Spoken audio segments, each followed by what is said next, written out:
चर्चा अज्ञानता पर चल रही है कि संसार के अनंत प्राणी अज्ञानता में जी रहे हैं। किसी की अज्ञानता कम है, किसी की ज़्यादा है सबके पास में। एक इंद्री के पास अज्ञानता, दो इंद्री के पास अज्ञानता, 3, 4, 5 इंद्री के पास अज्ञानता है। यानी कि एक इंद्री के पास में प्रकट में नहीं है। अब पेड़ पौधे हैं, कुछ नहीं कर सकते हैं, खड़े हैं। काट दो तो काट दो, नहीं काटो तो नहीं काटो। फल दे रहे हैं, लेना है तो ले लो, नहीं लेना है तो मत लो। उन्हें प्रकट की क्षमता नहीं है उनके अंदर में, लेकिन अज्ञानता भरपूर है। 2 इंद्री, रसना इंद्री आ गई, खाने पीने का ज्ञान तो आ गया, मगर क्या खाना पीना है इस बात का ज्ञान नहीं आया। और खाने पीने के अलावा कोई दूसरा ज्ञान है ही नहीं है। लट, केंचुआ, मिट्टी खाते हैं, चलते फिरते हैं, मर जाते हैं। अज्ञानता 3 इंद्रिय में। चींटी, खटमल, चींटी में अज्ञानता है कि नहीं है? एक इंद्रिय और बढ़ गई, घ्राण इंद्रिय आ गई। लेकिन घ्राण इंद्रिय आने के बाद में उसके पास डंक आ गया। क्या आ गया? डंक। नाक आ गई। अब नाक से वो सूंघ करके वो चीनी तक पहुंच जाती है। उसे केवल चीनी की खुशबू सबसे ज्यादा अच्छी लगती है। लेकिन क्या वो अकेले चीनी खाती है, अकेले मिठाई खाती है? इसके अलावा कुछ नहीं खाती।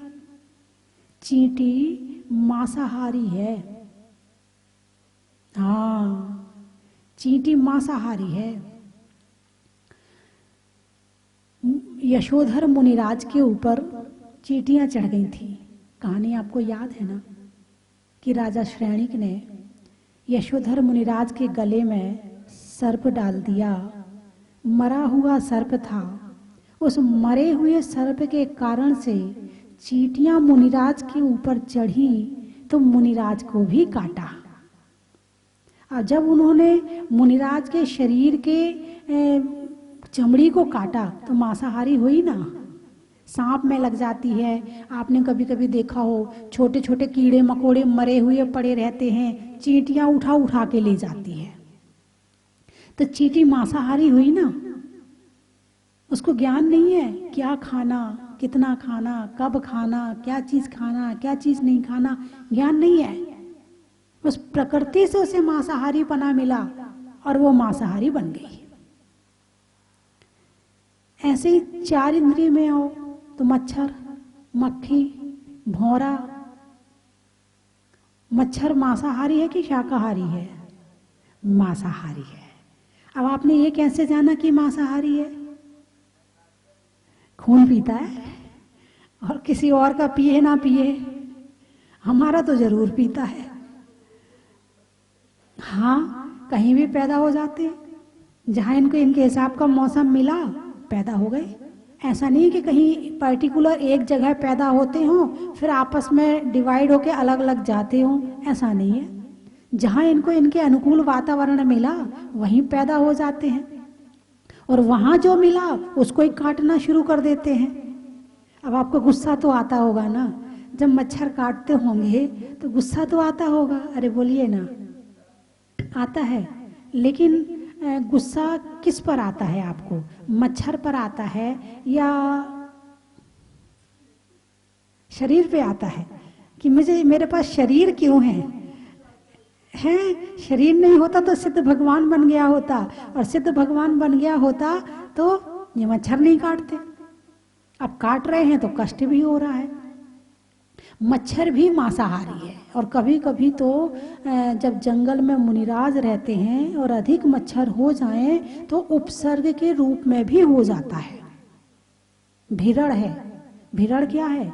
मांसाहारी है। हालांकि गुड़ में ज्यादा चिपटती है, लेकिन मनुष्य मिल जाए तो उसे भी नहीं छोड़ती है, उसको भी काट के चली जाती है। तो चार इंद्रिय जीव जंतु भी मांसाहारी हैं, यानी इनके अंदर भी अज्ञानता है। ये पाप कर नहीं रहे हैं, ये पाप हो रहा है। किस में हो रहा है? अज्ञानता में हो रहा है, क्योंकि इनको ज्ञान ही नहीं है कि किसको काटना है और किसको नहीं काटना है। अब वो ये नहीं देख, मच्छर ये नहीं देखेगा अरे ये मुनिराज है, इनको नहीं काटना है, ये तपस्या कर रहे हैं, यदि मैं इनको काटूंगा तो मुझे पाप लगेगा। ऐसा ज्ञान उस मच्छर को है क्या? उस चींटी को है क्या? नहीं है। आप फिर भी इस मामले में ध्यान रखते, अरे ऐसा काम मत करना पाप लगेगा, ऐसा मत करना पाप लगेगा, लेकिन मच्छर मक्खियों को इस बात का ज्ञान नहीं होता। इसका मतलब अज्ञानता बहुत ज्यादा है। और अज्ञानी पर गुस्सा करना चाहिए क्या? अरे बोलिए ना, नहीं करना चाहिए। तो आज से फिर मच्छर पर गुस्सा नहीं करेंगे, गुस्सा नहीं करना चाहिए भाई। उसका तो उसको स्वभाव है, उसका स्वभाव है, उसको डंक मिला हुआ है। अब मक्खी क्यों नहीं काटती? क्योंकि उसके पास डंक नहीं है, उसका स्वभाव नहीं है। लेकिन जब वो चलती है तो खुरुर खुरुर हाथ पांव में होती है, उसमें भी गुस्सा आता है। मुंह पर बैठती है तो उसमें भी गुस्सा आता है। अरे कितनी मक्खियां हैं, इनका स्वभाव है, अज्ञानता है इनके पास में। अब आओ पंचेंद्री के पास में। पंचेंद्री में सबसे पहले जीव जंतुओं को लो, छोटे जीव जंतुओं को लो। छिपकली है, मांसाहारी है? आपने बारिश के समय देखा होगा कि जब जीव जंतु कीड़े मकोड़े लाइट के पास में होते हैं, छिपकली वहीं पे घूमती रहती है और ऐसे निशाना लगाती है कि इतनी स्पीड से भाग के जाके पकड़ती कि वो उड़ ना जाए। उसकी जीभ में कांटे होते हैं, जैसे वो जीभ उसको लगाती है वो चिपक जाता है। वो जो भी होते मांसाहारी है। ऐसे बहुत सारे, नेवला है मांसाहारी है, मेंढक है मांसाहारी है। हाँ, मेंढक मांसाहारी है। एक बार तो एक सांप तालाब के किनारे, सांप भी मांसाहारी, मेंढक भी मांसाहारी। अब सांप ने मेंढक को अपने मुंह में लिया तो मेंढक का मरने का समय चल रहा है, अंतिम समय चल रहा है उसका, क्योंकि वो किसके मुंह में है? सांप के मुंह में है। लेकिन उसे अपना ज्ञान नहीं है, सामने जो कीड़ा पड़ा है वो उसको खाने के लिए उत्सुक हो रहा है। आप अज्ञानता की चरम सीमा देखिए कि अपनी मृत्यु का भी ज्ञान नहीं है। अज्ञानता की चरम सीमा, न जन्म का ज्ञान, न मृत्यु का ज्ञान, न वहां कि मैं ऐसा काम को करूंगा तो मुझे सुख मिलेगा कि दुख मिलेगा, इसका ज्ञान। इसका ही नाम है अज्ञानता, इसका ही नाम है अज्ञानता। और वो सांप के मुंह में पड़ा हुआ मेंढक अन्य जीव को खाने के लिए तैयार है, और ये घटना वहां बैठे किसी व्यक्ति ने देखी, उसे वैराग आ गया। बोले संसार की विचित्र दशा देखिए, संसार में इस जीव की दशा देखिए कि जीव जीव को खाने तैयार है, मगर उसे अपने मृत्यु का भी ज्ञान नहीं है कि वो मरने वाला है। उसे तो बस खाने का ज्ञान है, सुबह से शाम तक घूम घूम के खाने के अलावा उसके पास में दूसरा कोई काम नहीं है। ऐसे पंचेंद्रिय जीव में और भी आगे चाहिए, थोड़े और बड़े पक्षियों के पास जाइए। चिड़िया है, कबूतर है, सब मांसाहारी है। कौवा मांसाहारी है, कीड़े मकोड़े खाते हैं ये।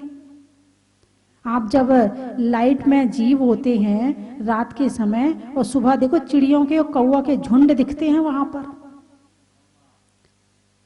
सारे मतलब संसार में अधिक से अधिक जीव मांसाहारी है, और उसका कारण है अज्ञानता। उसका कारण है अज्ञानता। जानते नहीं है कि क्या पुण्य है, क्या पाप है, क्या सुख है, क्या दुख है, बस खाने के अलावा कोई दूसरा काम नहीं है। तो चिड़िया भी मांसाहारी है। अब चिड़िया को भी पुण्य पाप का, हे उपादेय का कोई ज्ञान नहीं है। अब चिड़िया मंदिर में चावल खाने आती है। क्या खाने आती है? चावल खाने। अब उसे ये नहीं पता है कि कहाँ बैठना है और कहाँ नहीं बैठना है। जरूरत पड़े तो वो भगवान के सिर पर भी बैठ जाती है। बैठती कि नहीं बैठती है? उसे ज्ञान है? नहीं है। वो ये पाप कर रही है, उसे पता है? नहीं पता है। पाप क्या है? अनजाने में है। पाप क्या कर रही है? अनजाने में कर रही है। उसे ज्ञान ही नहीं है। उसे किसी भी चीज की वैल्यू नहीं पता है, किसी भी चीज की कीमत नहीं पता है कि भगवान क्या होते हैं, मनुष्य क्या होते हैं, चिड़िया क्या होती। उसे खुद की कीमत नहीं पता है, वो दूसरों की कीमत क्या करेगी। उसका जो पाप हो रहा है अज्ञानता में हो रहा। हाँ, हमें अपनी व्यवस्था करनी है, हमें अपनी सुरक्षा करनी है। हम मनुष्य हैं, हम जानते हैं, तो हम इस तरह की व्यवस्था करें कि वो काम ना हो। जहाँ खुले में प्रतिमाएं होती हैं, बड़ी बड़ी प्रतिमाएं होती हैं, बंदर उन पर कूदते हैं, बंदर उन पर चढ़ते हैं, भागते हैं, और यदि जरूरत पड़ जाए तो 1 नंबर 2 नंबर भी कर देते हैं। क्यों? ज्ञान नहीं है। क्यों? ज्ञान नहीं है। इसको कहते हैं अज्ञानता। अज्ञानता किसे कहते हैं? किसी भी चीज के अच्छे और बुरे की पहचान ना होना, हे और उपादेय का ज्ञान ना होना, कीमत का ज्ञान ना होना, इसका नाम है अज्ञानता। फिर और आगे बढ़े तो कुत्ता है, बिल्ली है, ये भी अज्ञानी की श्रेणी में आएंगे। इनके पास कौन सा ज्ञान है? बस ज्ञान इतना ही तो है ना कि बस कहाँ खाना है, उस मोहल्ले में चले जाओ, ये मोहल्ला मेरा है, ये मोहल्ला। इनको इतना ज्ञान तो हो गया है कि ये मोहल्ला मेरा है और ये मोहल्ला उसका है, मुझे उसके मोहल्ले में नहीं जाना और उसे अपने मोहल्ले में नहीं आने देना। इतना ज्ञान और जागृत हो गया। तो ये ज्ञान ज्ञान थोड़ी होता, ये भी तो अज्ञान है। ज्ञान क्या है? तुम मेरे यहाँ आओ, मैं तुम्हारे यहाँ आऊं। ज्ञान तो ये है, मिल बांट के रहो, मिलकर रहिए, बांट कर खाइए। ज्ञान तो ये है। लेकिन अपना खाना देना नहीं, और जब अपना नहीं देगा तो सामने वाला थोड़ी अपना देगा। एक बार बहुत साल पहले की बात है कि मैं एक मंदिर में बैठी हुई थी। मंदिर में एक व्यक्ति पंचामृत अभिषेक कर रहा था, तो वो दही लाया हुआ था। दही उसने अपने साइड में रख दिया था और वहां की वो अपनी और दूसरी तैयारी करने लग रहा था। एक बिल्ली आई, आ गई है। एक बिल्ली आई और पीछे से आके बड़े धीरे से सारा दही खा गई। जब उसने मुंह लगा ही दिया, मैंने देखा, मुझे बड़ी हंसी आई। अब बिल्ली ने दही खाया। बिल्ली को ये नहीं पता है कि कौन सा दही खाना है और कौन सा दही नहीं खाना है। उसे नहीं पता कि यहाँ अभिषेक होने वाला है, उसे तो केवल खाने से मतलब है। ये अज्ञानता है। यानी पंचेंद्रियां मिल गई, स्पर्शन, रसना, घ्राण, चक्षु, कर्ण, मन भी मिल गया, लेकिन अभी ज्ञान जागृत नहीं हुआ। अब और आगे बढ़ो तो गाय, भैंस, बकरी, हिरण है, ऊंट, हाथी, ये शाकाहारी जानवर हैं। लेकिन ये शाकाहारी हैं तो ज्ञान की वजह से नहीं है, वो प्रकृति ने उन्हें शाकाहारी बनाया है, इसलिए वो शाकाहारी हैं। उन्हें ये ज्ञान नहीं है कि मांस नहीं खाना है, मुझे केवल हरियाली चीज ही खाना है, ये ज्ञान नहीं है। उनका स्वभाव में ऐसा है कि उन्हें घास ही अच्छा लगता है, इसलिए खाते हैं। शेर है, स्वभाव से मांसाहारी है। चीता है, स्वभाव से मांसाहारी है। सुअर है, अब आप समझते हैं सुअर है को क्या पसंद होता है। तो कहने का अभिप्राय मेरा ये है कि यहाँ पर अज्ञानता में ही सारे काम हो रहे हैं। काम करना और काम होना दोनों में अंतर है। काम करना और काम होना, काम करना में हमारा पुरुषार्थ है और काम होने में कर्म काम कर रहा है, मैं काम नहीं कर रहा हूं। अब आओ मनुष्य के पास। अब मनुष्य ज्ञानी है कि अज्ञानी है? जब जन्म लेता है, जब बच्चा होता है, तो माँ के बाल खींचता है, नाखून से निशान बना देता है, चांटे भी मारता है। बताइए माँ गुस्सा होती है? नहीं होती। क्यों? बच्चा है, बच्चा है, लेकिन बच्चा तो मनुष्य का है ना, फिर कैसे सहन कर लिया? अज्ञानी है, उसे नहीं पता है कि माता पिता को मारना नहीं है, उसे नहीं पता है। वो छोटा है, अज्ञानी है, उसे कुछ नहीं पता है, उसे खाने का भी नहीं पता है। वो तो ये भी नहीं जानता क्या खाना और क्या नहीं खाना। एक बार मैंने खुद अपनी आंखों से देखा कि एक छोटा बच्चा था, स्वयं अपनी गंदगी करते जा रहा है और उंगली से उठा के चाटते जा रहा है। स्वयं मैंने अपनी आंखों से देखा।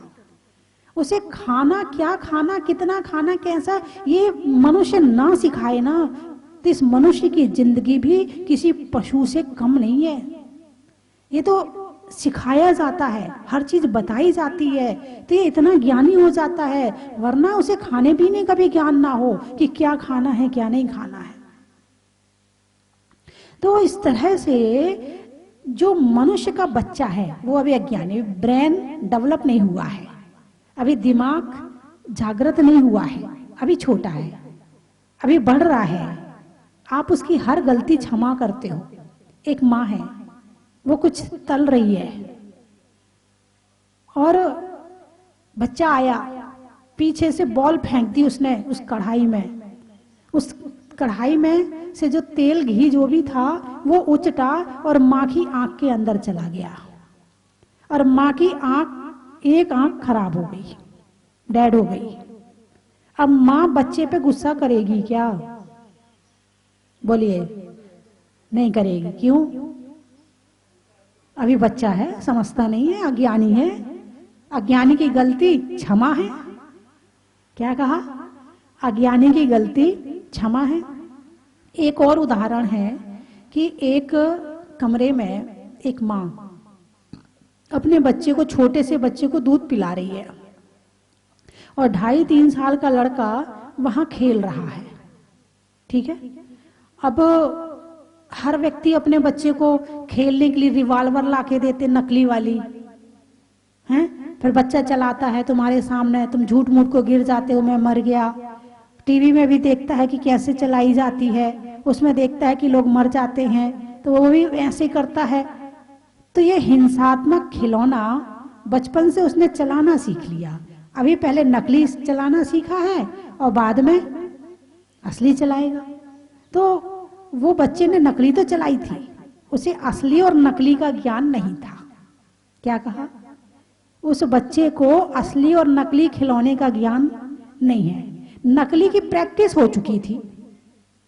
अब वो बच्चा खेल रहा है, वहीं ड्रॉज में उनकी रिवॉल्वर रखी हुई है।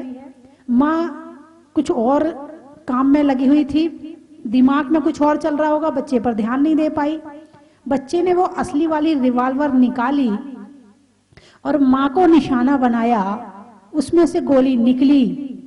पहले छोटा बच्चा जो गोद में दूध पी रहा था उसे लगी और फिर उसकी माँ को लगी। माँ तो बच गई, लेकिन जो छोटा बच्चा था वो मर गया। अब प्रशासन क्या उस 3 साल के बच्चे को सजा देगा? अरे बोलिए ना, नहीं देगा। क्यों नहीं देगा? क्योंकि वो अज्ञानी है। अज्ञानी की गलती, अरे बोलिए ना, अज्ञानी की गलती माफ है, अज्ञानी की गलती क्षमा है। तो ना माँ उस पर गुस्सा करेगी, बल्कि ये गलती उसने कैसे करी, तुमने सिखाई है ना, ये गलती उसने इसलिए करी। यदि तुमने उसे नकली रिवॉल्वर लाके ना दी होती तो आज वो असली चलाने वाला नहीं था। तुमने संस्कार रिवॉल्वर चलाने के किसने दिए हैं? माँ बाप ने दिए हैं, तब जाके उसने चलाई है वो। यदि वो नकली चलाना नहीं जानता होता तो असली में हाथ ही नहीं जाता कि कहाँ दबाना है, कहाँ पकड़ना है, कहाँ क्या करना, उसे कुछ पता ही नहीं होता। तो इसमें गलती बच्चे की है या माता पिता की है? इसीलिए माता पिता को हिंसात्मक खिलौने कभी अपने बच्चों को लाकर नहीं देना चाहिए। और उसके बाद यदि लेके आ भी गए हो तो उसे फेंक देना चाहिए, किसी को दान भी नहीं करना चाहिए। तो बच्चा अज्ञानी है, कहीं सो जाता है, कहीं खा जाता है, किसी को मार देता है, किसी कोई बुरा नहीं मानता। वही बच्चा यदि 15 साल का हो जाए, फिर माँ के बाल खींचे, फिर माँ को थप्पड़ मारे, फिर माँ को गालियां दे, तो कैसा लगेगा? अरे बोलिए ना। 20 साल का हो जाए, 25 साल का हो जाए, वही गोली चला दे माँ के ऊपर, फिर क्या होगा? जेल जाना पड़ेगा। और गाली देगा तो फिर आपको बुरा लगेगा। बचपन में जब तोतली भाषा में गाली देता था तब बड़ा मजा आता था, है? हाँ, ए बोलना, उसको गाली देना, ए बोलना। संस्कार डाल दिए गाली देने के। तोतली भाषा में बड़ी मीठी लग रही है और अब दे रहा है तो अब गुस्सा आ रहा है। संस्कार किसने दिए हैं? आपने दिए हैं। तो कहने का अभिप्राय मेरा ये है कि अज्ञानता, मैं अज्ञानता को समझाना चाहती हूं कि अज्ञानता क्या है, कहाँ है और कितनी तरह की है और किस तरह से दूर किया जाए। अब मनुष्य शरीर, मनुष्य पर्याय, मनुष्य भाव ही एक ऐसा मात्र साधन है जहां अज्ञानता को दूर किया जा सकता है। अब पशु पक्षी को तुम ट्रेनिंग दो, चिड़िया को, अरे ये भगवान है, इनके ऊपर नहीं बैठना चाहिए, वो नहीं समझेगी। तुम एक कुत्ते को सिखाओ, नहीं समझेगा। एक गाय को सिखाओ कि भेद आत्मा अलग है और शरीर अलग है, नहीं समझेंगे। एक मनुष्य को सिखाएंगे, उसकी समझ में आ जाएगा। यहाँ योग्यता प्राप्त है, हम मनुष्य हैं, हम मनुष्यों में आत्मा और परमात्मा का ज्ञान है, हम मनुष्यों में भेद विज्ञान की ताकत है, हम मनुष्यों में मर्यादा जानते हैं, हम मनुष्यों में बड़े छोटे का संस्कार जानते हैं, हम मनुष्यों में हे और उपादेय का ज्ञान है, क्या खाना है, क्या नहीं खाना है, क्या बोलना है, क्या नहीं बोलना है, कहाँ बैठना है, कहाँ नहीं बैठना है, किस व्यक्ति से कैसे बात करनी है, इस बात का ज्ञान हम मनुष्यों में है, पशु पक्षियों में नहीं है। ये ज्ञान प्राप्त केवल मनुष्यों में ही हो सकता है और कहीं नहीं हो सकता है। अपनी क्वालिटी को समझो। सबसे पहले मनुष्य अपनी क्वालिटी को समझे कि वो कहां तक पहुंच सकता है, उसकी चरम ऊंचाई वो कहां तक जा सकता है। यदि वो अपने जीवन में शिक्षा और संस्कार ग्रहण करे तो वो कहां तक पहुंच सकता है, इस बात का ज्ञान होना आवश्यक है। जब तक ज्ञान नहीं होगा तो प्राप्त कैसे करोगे? जब हमें ही नहीं पता है कि हमारे अंदर क्या क्या योग्यताएं हैं, हमारे अंदर क्या क्या क्वालिटी है, तो हम उसे जानने की कोशिश भी नहीं करेंगे। और यदि पता चल जाए तो फिर तो लगेगा अरे नहीं, जब हमारे अंदर ये क्वालिटी है तो हमें इस क्वालिटी को निकालना चाहिए, हमें इस क्वालिटी को अपने अंदर से बाहर लाना चाहिए, इसे अनुभव में लाना चाहिए, इसे प्रैक्टिकल में लाना चाहिए। तो मनुष्य के अंदर बहुत संभावनाएं हैं। यदि अज्ञानता दूर करने की पूर्ण रूप से ताकत किसी के अंदर है तो वो है मनुष्य। ना देवताओं में ये ताकत है, ना नारकियों में ये ताकत है, ना त्रियंचों में ये ताकत है, केवल एक मनुष्य में ही एक ताकत है कि वो अपनी अज्ञानता को दूर कर सकता है। अच्छा, मैं एक बात पूछना चाहती हूँ कि आप ज्ञानी हैं कि अज्ञानी हैं? अरे बोलिए ना, बोलिए, आप ज्ञानी हैं कि अज्ञानी हैं? हैं? ज्ञानी है? अच्छा, बहुत बढ़िया। चलो, ये तो पता चला आप ज्ञानी हैं। चलिए, आप लोग ज्ञानी हैं कि अज्ञानी हैं? हैं? अज्ञानी है। अच्छा, आप अज्ञानी हैं। हैं? अब आपको बता दूं, ज्ञानी किसे कहते हैं और कौन होता है और कौन से गुण स्थान वाला होता है। पंडित का मतलब तो ज्ञानी होता है ना। जो ज्ञानी होता उसे क्या कहते हैं? पंडित कहते हैं। हर कोई को पंडित नहीं कहते हैं। आजकल की भाषा में कि जिसने 4 मंत्र पढ़ लिए वो पंडित बन जाता है, नहीं, शास्त्र की भाषा में वो पंडित नहीं है। पंडित का मतलब कौन है? तो मरण से बताती हूँ। एक होता बाल बाल मरण, एक होता है बाल मरण, एक होता है बाल पंडित मरण, एक होता है पंडित मरण और एक होता है पंडित पंडित मरण। ठीक है? अब बाल का मतलब बालक, और बालक का मतलब अज्ञानी, बालक का मतलब अज्ञानी। तो मिथ्या दृष्टि का बाल बाल मरण होता है, अज्ञानता में और अज्ञानता, बालक है मगर और बालक है, बाल बाल मरण। भले वो 80 साल का हो, भले वो 90 साल का हो, उम्र से कोई फर्क नहीं पड़ रहा। यदि वो मिथ्या दृष्टि है तो वो बाल यानी अज्ञानी है। फिर चौथे गुण स्थान वाला सम्यक दर्शन प्राप्त कर लिया है, इनका बाल मरण होता है। अभी इन्हें सम्यक दर्शन तो प्राप्त कर लिया तो एक बाल तो हट गया, जो मिथ्या दृष्टि में बाल बाल मरण था तो एक बालकपन तो हट गया, क्योंकि उसमें थोड़ी सी एक रोशनी आ गई है, एक थोड़ा सा ज्ञान आ गया है आत्मा और परमात्मा का, आत्मा और शरीर का भेद विज्ञान हो गया है। उसे श्रद्धा हो गई है देवशास गुरु पर, लेकिन अभी आचरण में नहीं आया है, अभी आचरण में नहीं आया है, इसलिए उसका होता है बाल मरण। पांचवें गुण स्थान वर्ती अणुव्रती का, पांचवें गुण स्थान में अणुव्रत आ गए। भोजन का क्या खाना, बाद बाहर का नहीं खाना, हिंसात्मक नहीं खाना, अपना परिमाण रखना, कितना धन चाहिए, कितना क्या चाहिए, उसने सब चीज कर ली। अतिथि संविभाग करता है, दान देता है, सामायिक करता है 2 बार, इस तरह उसने थोड़ा थोड़ा काम शुरू कर दिया है। तो ये हो गया पंडित मरण, यानी ज्ञान आ गया, थोड़ा सा ज्ञान आ गया, आचरणात्मक ज्ञान आ गया, ये हो गया पंडित। और छठवें गुण स्थान से के ऊपर के जितने मरण हैं 13वें गुण स्थान तक, हालांकि मरण 11वें तक है, वो है पंडित पंडित मरण। पंडित मरण कौन सा मरण? पंडित मरण। और जो 14वें गुण स्थान में मोक्ष की प्राप्ति होती है वो है पंडित पंडित मरण। बाल बाल मरण, बाल मरण, बाल पंडित मरण, पंडित मरण और पंडित पंडित मरण। अब आप बताओ कि आपका कौन सा गुण स्थान है, उसके हिसाब से आप ज्ञानी बन जाएंगे। हालांकि अज्ञानता कहां से है? मिथ्यात्व से शुरू होती है, घोर अज्ञानता। घोर अज्ञानता मिथ्यात्व में है, ठीक है। लेकिन जैसे जैसे कम होती जाती है तो अज्ञानता भी कम होती जाती है। तो ये अज्ञानता कौन से गुण स्थान तक जाती है? 12वें गुण स्थान तक के मुनिराज में अभी अज्ञानता कम है। अज्ञानता तो है, लेकिन वो पहले और 12वें में अंतर है, केवल ज्ञान होने वाला है। जैसे ही 12वें में पहुंचेगा केवल ज्ञान हो जाएगा, और जैसे ही केवल ज्ञान का सूर्य प्रकट हुआ अज्ञानता पूरी समाप्त हो जाएगी, अज्ञानता पूरी समाप्त हो जाएगी।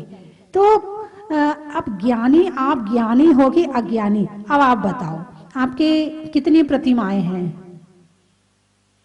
2 प्रतिमा से ज्ञानी शुरू होते, मतलब बाल पंडित। ज्ञानी शब्द जो आया है वो 2 प्रतिमा से शुरुआत में आया है, और वो भी पूरा पालन करने वाला। ऐसा नहीं है कि मात्र प्रतिमा ले लियो पालन नहीं कर रहे हैं, नहीं, पालन करने वाला, वहां से ज्ञानी शब्द का प्रयोग होता है। अब आप बताओ आपकी कितनी प्रतिमाएं हैं और आप ज्ञानी हैं कि अज्ञानी हैं? हालांकि सबकी अज्ञानता में अंतर है।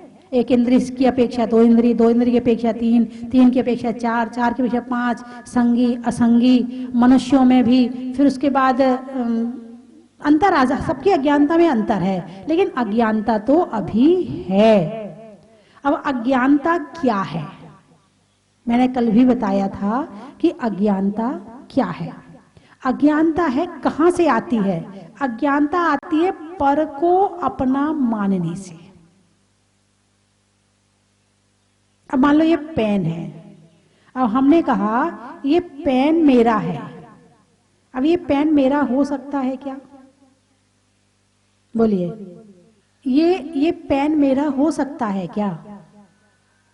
यदि मेरा हो सकता है तो फिर हमेशा मेरे पास रहना चाहिए, चाहे मैं इस जन्म में रहूं, चाहे मैं अगले जन्म में रहूं, चाहे मैं कहीं भी रहूं, ये पेन मेरे पास ही होना चाहिए। यदि ये पेन मेरा हो सकता है तो, और यदि ये पेन मेरा नहीं हो सकता है तो आज यहाँ है, कल कहीं और रहेगा, परसों कहीं और रहेगा, इसका मतलब ये पेन मेरा नहीं है।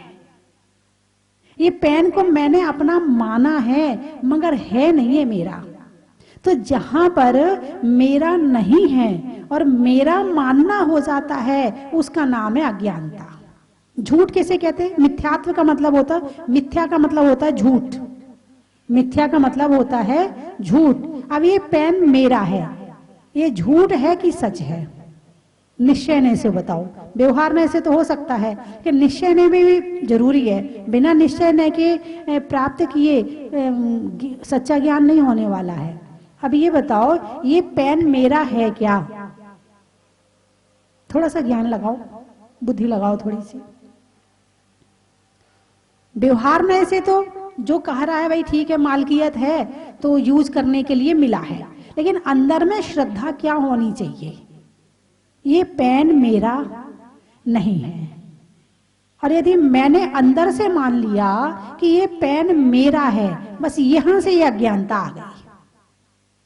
अब जब मैंने अंदर आत्मा के भावों से मान लिया कि ये पेन मेरा है, तो अब इस पेन के प्रति मैं अपना सब कुछ निछावर, कोई लेना चाहे, कोई उठा के ना ले जाए, कोई ऐसा ना कर दे, जो लेगा तो उससे लड़ाई करेंगे, झगड़ा करेंगे। अब मान लो इस समय पर लॉकडाउन में जिन जिन ने उधार दिया होगा उनका वापस नहीं आया होगा। लाखों लोग होंगे ऐसे, हैं, लाखों होंगे कि उधार दे दिया मगर वापस नहीं मिल रहा है। तो जो दिया है वो तुम्हारा है क्या? अरे बोलिए ना, नहीं है, हैं? उसके पीछे अब टेंशन, उसके पीछे डिप्रेशन, उसके पीछे 24 घंटे रोना धोना, ये इसी को मिथ्यात्व कहते हैं, इसको ही अज्ञानता कहते हैं। अपना उतना मानो जिसमें तुम्हारे आत्मा का बुरा ना हो, बस इसका नाम क्या है? अज्ञानता। बाकी चर्चा कल करूंगी। हिंदी में मात्रा का, स्कूल में छात्रा का, आज आपकी जहाजपुर की यात्रा का, चलने में पात का, मित्रों में सात का, तीर्थंकरों में मुनि सुब्रत नाथ का, पंखा में झलने का, बच्चों में पलने का, भगवान के जमीन से निकलने का। आप कहाँ से आए हैं? इम्फाल से। साड़ी में फाल का, खिड़की में जाल का, और आने वालों में इम्फाल का। आप इंदौर से? हाँ, आम की बोर का, खाने में कौर का, और आने वालों में इंदौर का। गाने में सुर का, नृत्य में नूपुर का, और आने वालों में जहाजपुर का। बोलिए 24वें भगवान की।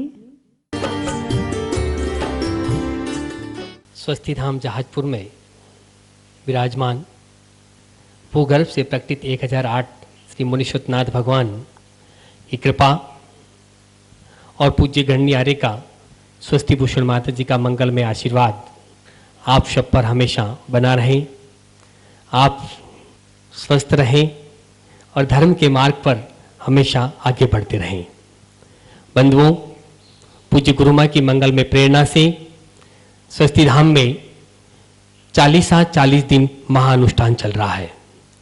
8 नवंबर 2020 से 17 दिसंबर 2020 तक।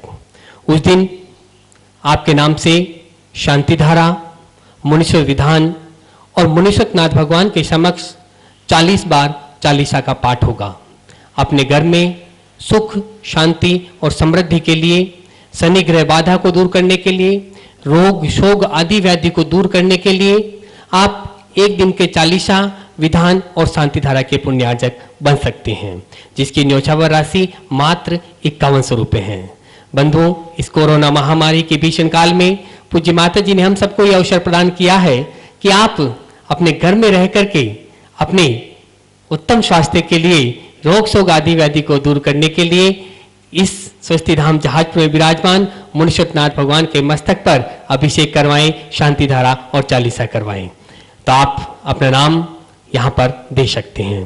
साथ ही मुनीश्वरनाथ भगवान का अभिषेक और शांति धारा दर्शन का लाभ आप सबको मिल सकता है। आप स्वस्ति धाम जहाजपुर में पधारें। यहाँ पर आवास की एवं भोजन की समुचित व्यवस्था है। धन्यवाद। कंचन की थाल को सजाओ रे आज, रत्नों की थाल को भर लाओ रे आज। आओ आओ करे रे गुणगान आरती भगवन की। आओ आओ करे गुणगान आरती भगवन की। आओ आओ करे रे गुणगान आरती भगवन की।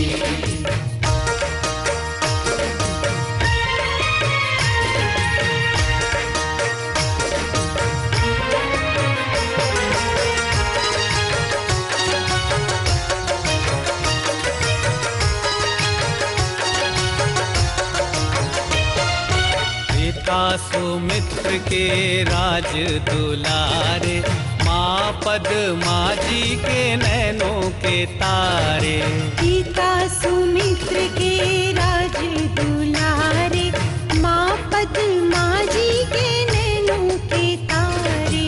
राजगृही में जन्म लियो आप, राजगृही में जन्म लियो आप। आओ आओ मनाए खुशी आज आरती भगवन की। आओ आओ करे रे गुणगान आरती भगवन की। आओ